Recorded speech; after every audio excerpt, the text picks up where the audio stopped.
السلام علیکم ناظرین، آپ دیکھ رہے ہیں KPN نیوز HD اور میں ہوں مدیحہ ثاقب۔ دین اسلام ایک مکمل ضابطہ حیات ہے جس میں زندگی گزارنے کے لیے ہر پہلو کو بہت ہی خوش اسلوبی سے بیان کیا گیا۔ آج کے پروگرام فضائل اعمال میں مولانا صاحب اسلام کی خوبصورتی اور زندگی کے مختلف پہلو پر روشنی ڈالیں گے، جس میں امانت، خیر خواہی،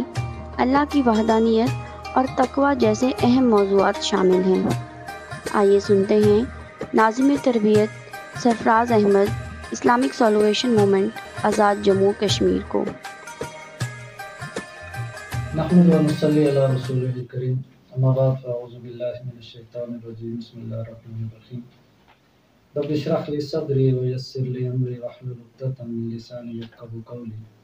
ناظرین کرام، السلام علیکم ورحمۃ اللہ وبرکاتہ۔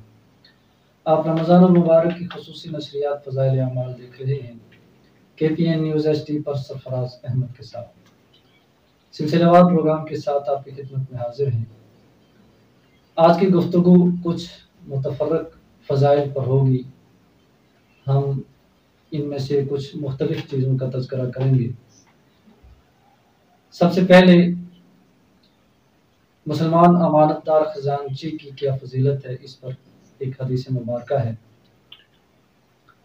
ابو موسیٰ رضی اللہ عنہ نبی صلی اللہ علیہ وسلم سے روایت کرتے ہیں کہ آپ نے فرمایا، مسلمان امانت دار خزانچی جو اپنے مالک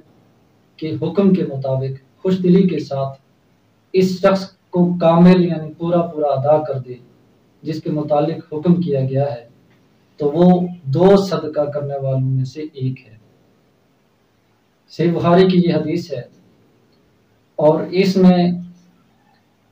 خزانچی سے متعلق بات ہو رہی ہے، اور یہ ایسا خزانچی ہے جو امانت دار ہے اور جو اللہ سے ڈرنے والا ہے،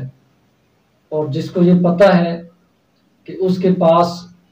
جو امانت ہے اس کے بارے میں اللہ تعالیٰ اس سے پوچھ گچھ کرے گا۔ لہٰذا رسول اللہ صلی اللہ علیہ وسلم نے یہ فرمایا کہ ایسا مسلمان امانت دار خزانچی جو اپنے مالک کے حکم کے مطابق خوش دلی کے ساتھ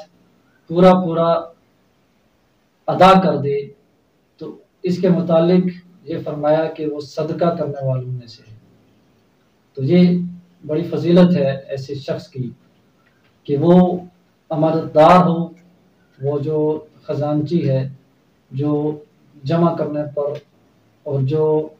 امانت کے رکھنے پر مامور ہے، وہ اس امانت داری کی وجہ سے اللہ تعالیٰ اس کو صدقہ کرنے کا اجر و ثواب عطا کرتے ہیں۔ صحیح بخاری کی ایک حدیث ہے، اس حدیث مبارکہ میں مومن حاکم کی خیر خواہی کرنے کی فضیلت بیان کی گئی ہے۔ یعنی ایسا حکمران جو مومن ہے تو اس کی خیر خواہی کرنی چاہیے۔ ابو ہریرہ رضی اللہ عنہ روایت کرتے ہیں کہ رسول اللہ صلی اللہ علیہ وسلم نے فرمایا، اللہ تمہارے لیے 3 چیزوں کو پسند کرتا ہے